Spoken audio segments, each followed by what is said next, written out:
Welcome in, and I'll get straight into it. This is how to play Loki. Now, actually, before I start anything, this goes for not just this video, but all videos you see of how to play this character, how to play that character. One simple thing you need to learn: if you know everything I just tell you, if you even memorize every exact word I just tell you, you will not play good as Loki if you never play him. It goes for any character in this game. Sure, you can have, let's say, top 500 people play a new character or a character they never played and be good at it. That's because they have pure mechanical skill, they know how the game works, etc. Now, you watching this, if you're watching a video of how to play Loki, chances are you're not top 500. Chances are you're maybe in the mid ranks, maybe low ranks, or even chances are, very low chance, or even in a high rank, just wanting to be prepared when you're playing him. There's been a lot of stuff talked about Loki, saying he's very easy, then other people saying he's very hard. As a Loki myself, who's been playing him since season 0, who's been number 49 last season, who is top 100 with him this season, and has been top 500 with him 2 other seasons, and back-to-back season past before season 5.5, meaning I got top 500 in season 4, 4.5, never really played Rivals in season 5, and then I played him a lot again in last season, season 5.5, and I got number 49 in the entire world. And right now, I have a 55% win rate in comp, Celestial 3, with I think around a 57% win rate as Loki. That's my credentials of why I know what I know, why I'm good at Loki, and I know his difficulty. I mean, I've played him for a while, I'm one of the best in the entire world. I would say he's probably the hardest support. That's not even counting all of his counters, which I'll get into later. Now, let's get straight into it. I've stalled for too much already. I've given too much information before. Let's get straight into it. Loki's base kit. On his own, he is very weak. You'll need both of his illusions up to actually have some value. Even 2 is good, but not really good compared to other supports with their base healing. Starting off with his primary,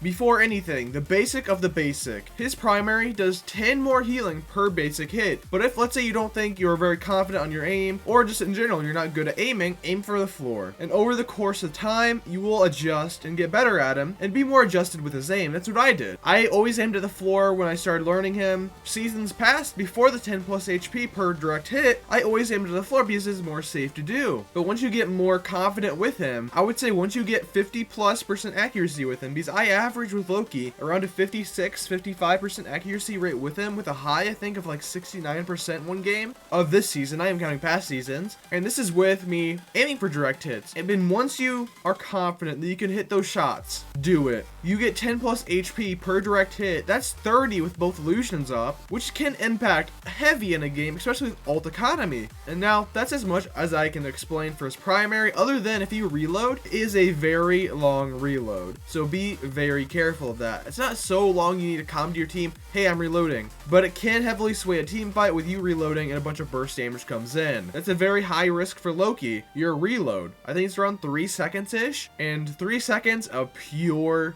damage for the enemy team without you even having to do anything about it. Now let's move on to his illusions, probably the biggest part of his entire kit other than the ruins. With his illusions, you'll hear very different phrasings for illusions, clones, copies, whatever. I call them illusions. That's what they're called in the game. You need to position them in a place where they're safe, but can still impact and have value. Meaning this, you can probably see my gameplay right now and how I place the illusions and where I use them. I usually always have at least 2 up at a time. Always try that. You can have a max of 2, but in my opinion, you need a minimum of 2 up at all time. You can either place 2 directly off cooldown with one of your abilities, E left click, you can place them down.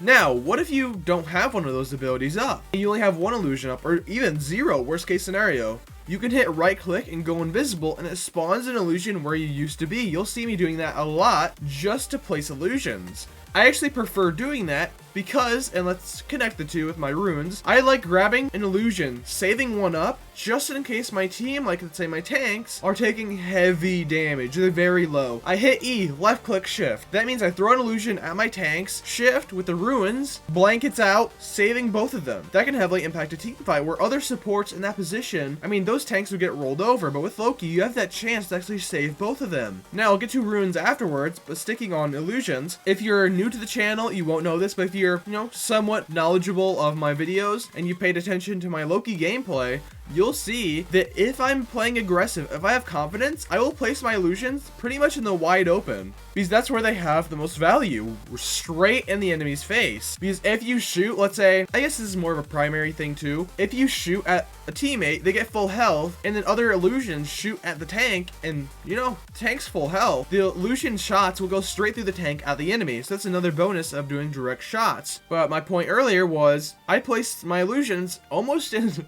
line of sight of the entire enemy team because I'm getting aggressive, because I'm getting confident in my team, in the game, in whatever. But if you see me and notice me, I will play super defensively with my illusions, placing them behind cover, next to walls, just barely out of sight from the enemy. I'll put them far back. I don't really like placing them high up because that's more time for the bullets to travel and to hit your team, which I don't like. I like doing direct hits very quickly. If they're too far away, your team might die before the bullets actually get there, compared to if you're actually setting up closer. So I like setting up closer more than actually playing up away and hop high. And so you do that with me as well. What I mean by that is place your illusions more defensively and behind walls, close to walls, behind anything you can that still has a line of sight of your team. That's the important part, but doesn't have direct line of sight to your enemies. If you're getting rolled, if you're not playing confidently, if your team is getting like pushed back a lot. And then with you playing aggressive, your team's winning a lot, play aggressive with your Loki. Your Loki can have a lot of potential with damage as well. You see, oh, one support is to the left, one support's to the right, your team is fully healed, your other support, they got him for a while. Target the enemy supports. You can place your illusions right next to them, or even high up on the like high ground, shoot down, shoot next to them. I did that. I'll try to place the clip around where I'm talking right now, where I'm playing against Lucky Zeal and beat him. And I took out his Loki,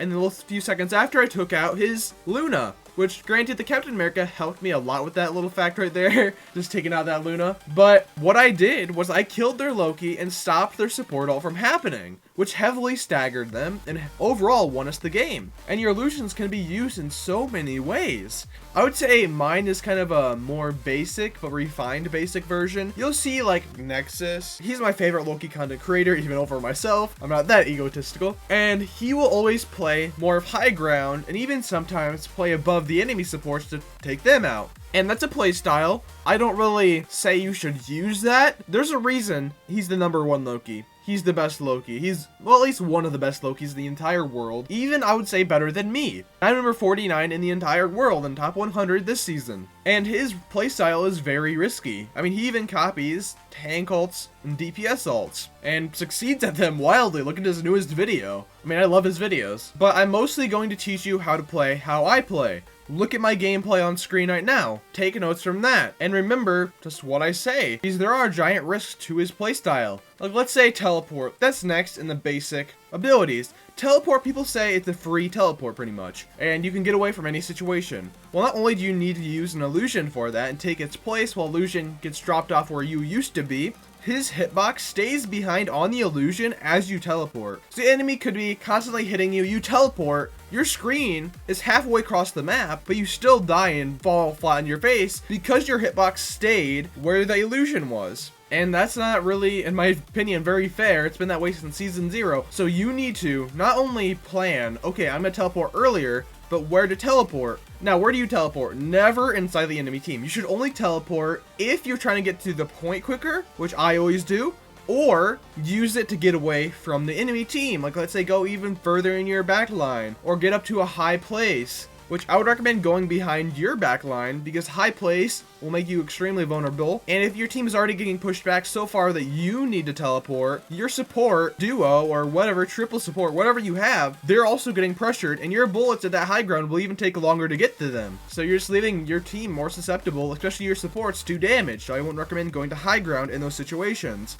They can work in certain scenarios. What I'm saying is, these things can work, but the vast majority of the time, they do not. If you want to clip farm, go with them. But I recommend do not play that kind of playstyle. That's extremely risky. And with your teleport, do not think you can get away scot-free from anything. Other than your hitbox staying behind, you also need to play the animation in Loki swinging his hand up in the air, snapping. And that takes about half a second, if not at most a second. So not only does your hitbox stay behind, but the animation to even teleport also takes a second. So you need to really predetermine and know when you're going to teleport and when's the best time to. Now you need to be careful about this though. You cannot teleport to any Loki illusion on the map. You need to be at least a certain distance towards it, or else, you can't even teleport. Or you teleport to the closest illusion to you if you're out of the illusion in front of you. Like let's say there's an illusion 20 feet in front of you, but 5 feet behind you. You try to teleport to the one in front of you, but you're out of range, so you teleport to the one behind you. You're like, wait, how did I get here? It's because you're out of range. And that's pretty much all you need to know about the teleport. It's also on a pretty hefty cooldown for what it is and how not really used it is. Like, I only used it really in 2 scenarios, which I've already told you. Getting to point way quicker, which I probably use for 90% of the time I actually use teleport, and then just getting out of situations. Like, let's say there's a Spidey ult happening, I teleport, get out of there. You can teleport out of ults, that's really the only time which you're going to use it the majority of the time, I would say. If you're using it too much, it's probably because you're using bad positioning. Not always, but a lot of the times I would say. Now, going to what people say is a broken mechanic, broken ability, whatever, is his runes. His runes are heavy impact. I talked about them a little earlier. With Loki and his runes, you can do a lot of things which other supports can't. Like my earlier point, like throwing an illusion at your tanks when they're very low, hitting shift for the runes, it spreads out, saves both of them. You can't do that with a vast majority of strategists in the entire game, just save a tank like that or multiple tanks. People bait out your runes simply because they're so strong. They're on a 30-second cooldown too. Some people in the game get their ults like 3 times as fast as you get your basic illusion ability back. And that says something. You can counter a lot of things with it. So, these 2 situations, or I guess 3, you need to save your Loki runes for. Let's say there's an enemy Psylocke, enemy Star-Lord, Magneto. If they ult, your runes can heavily save your entire team, especially you and your other support, because you 2 are supposed to stay very close together. That doesn't mean follow your other support to hell and back, but those illusions, especially if you play like me where both your illusions are near you, not on you, I would say. Do not do that. Place them near you. And if your other support is near you, that's 3 runes people need to break for you to get impacted by that ult. Now, you do need to calm to your team. Go in the greens, go in the greens, go in the runes, whatever. So, be careful of people baiting you out. If you're half HP and you know they're going to bait you out, like let's say they have a Psylocke ult, I mean, they're going to heavily try to bait your runes out to get a free kill because Psylocke's ult is so strong. So, do not hold on to it for as long as you can. Like, if your team is getting heavy pressured, of course use them, and then just patty cake with your support if you even can. But just try to save your runes for the most disadvantaged positions possible, if that makes sense. Your whole team is low, your tanks are about to die, you're about to die, there's an ult happening, all these situations, and you really need to choose. And this is not saying you'll be instantly good as Loki if you get this down. I'm not saying that. You need time to adjust with the timings, with the mechanics, with the positioning, with everything. You won't instantly get all of this down. And with those runes, that's probably the most impactful thing and high skill, high stealing ability in his whole kit, other than his ult, which I'm gonna go right into. His ult is probably the most risky ult in the entire game, especially if you have bad aim or aren't used to him, and especially if you don't have double confirm on. Trust me, I didn't have double confirm on for the vast majority of seasons, other than this one, and I believe the last season, where was the number 49 Loki. I never had double confirm on, and after several games where I accidentally choose the wrong ult, because I remember this one, it's upset me by a lot, we teleported in, me and Luna were right there, high ground, first point, one of the Black Panther maps, the Convoy Black Panther map, we're high ground, first point, teleported in, we're on attack, my team was heavily damaged, I turned around, looked at my Luna, hit Q, but the enemy blade slashed right between us, and I stole his ult instead and lost us the game. After that, I was like, okay, no more double confirm, which double confirm, this is a risk. It does take an extra second to ult, and I didn't like taking that chance before, but I now think that's a little too much of a chance compared to actually missing your ult.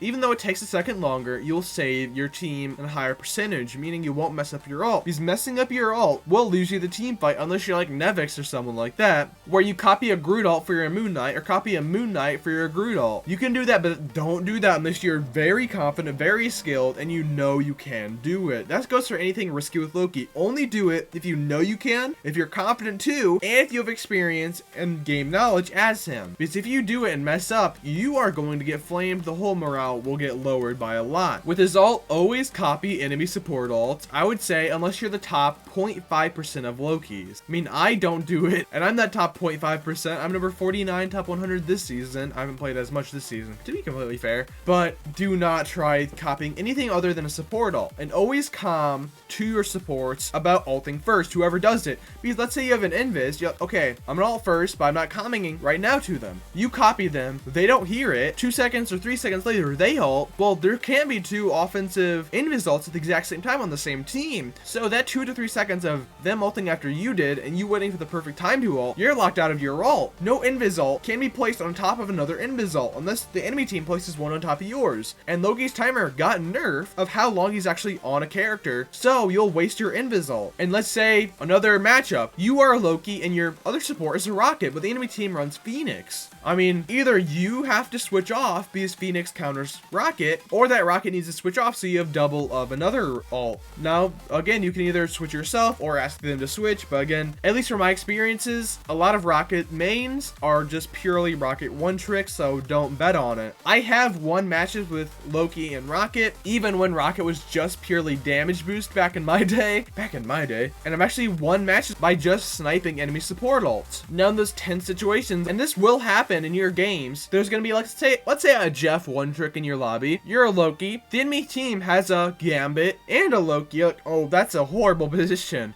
That Jeff on our team is not going to switch to Gambit. So in that situation, you don't want double Jeff ult, so you have to take some risk and steal their Gambit ult, which can be very tricky when everyone's speeding up, it feels like, to 500% and jumping all over the place, which then I would heavily recommend double confirm on your ult. You can select that in your settings, and Loki character settings, not general settings. So in that situation, you either, again, need to snipe any support ults, which I only recommend if you're good and know you can do it, which, again, trial by fire, or switch off. Now, with his ult too, though, there are circumstances where, let's say you change into a Rocket. Steal that Rocket ult. That's not the only thing you can do with Rocket. Same with any other support. When I ever choose Rocket as a support, while I do place down his ult in a safe place, which that's another thing, you do need to learn other characters' basics, at least for their ults. Like, you don't place Rocket ults like in the direct middle of the enemy team, stuff like that. And just, you need to learn, and you'll learn this over time, but you need to learn where and how to use other support ults, whether that you're changing into them or whether you played them in the past. But with Rocket, use his abilities. Throw that res beacon in a corner somewhere. It can still res people. Loki can res people with Rocket Beacon, and that goes for a lot of Loki's abilities and copies. He can copy someone and use all of their abilities, so spam them. Let's say Cloak and Dagger, you copy her, you get that bubble,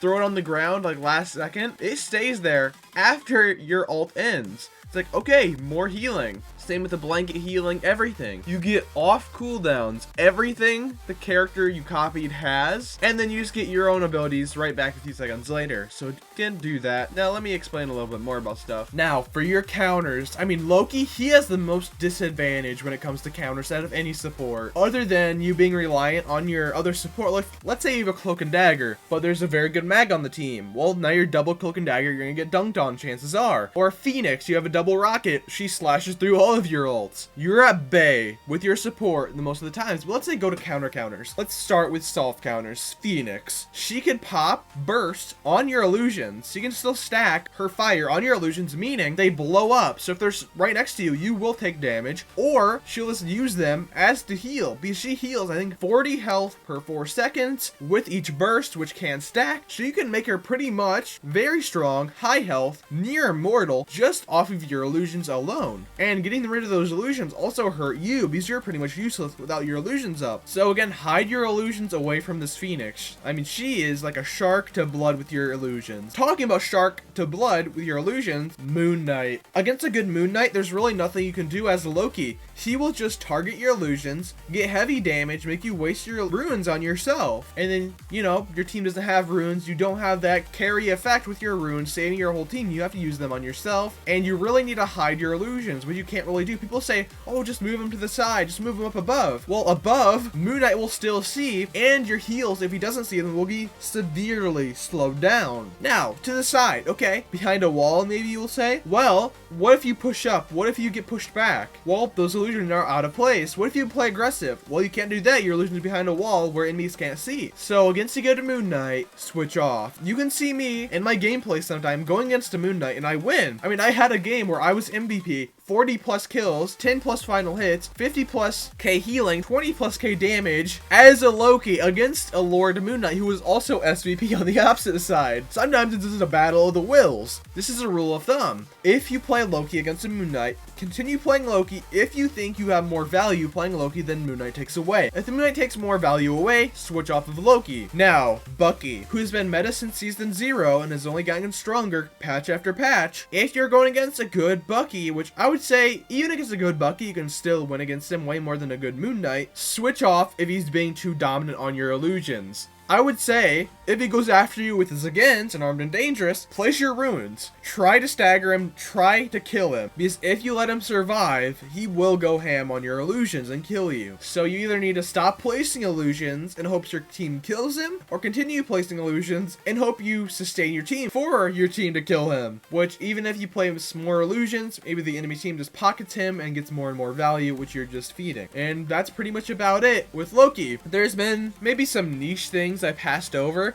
which most of the niche things you will pick up on, you will learn as you play him. You won't be instantly good as him just because you see like a top player, let's say DPS player, play him and say he's super easy. Look, I'm playing him right now. Chances are the DPS player is Eternity top 500, which they already know the game. Which right now I could pick up Black Panther and probably get a kill in a top 500 lobby. I'm being fully honest. Just because I'm a high ranking and play most characters doesn't mean the character requires 0 skill. Doesn't mean the character has no counters. Doesn't mean you'll get the character instantly no matter what rank you are. Now, let me know what you guys think in the comments down below. If you have any questions, I'll answer them as fast as I can, or if I even notice them. And I'll see you guys in the next video. See ya.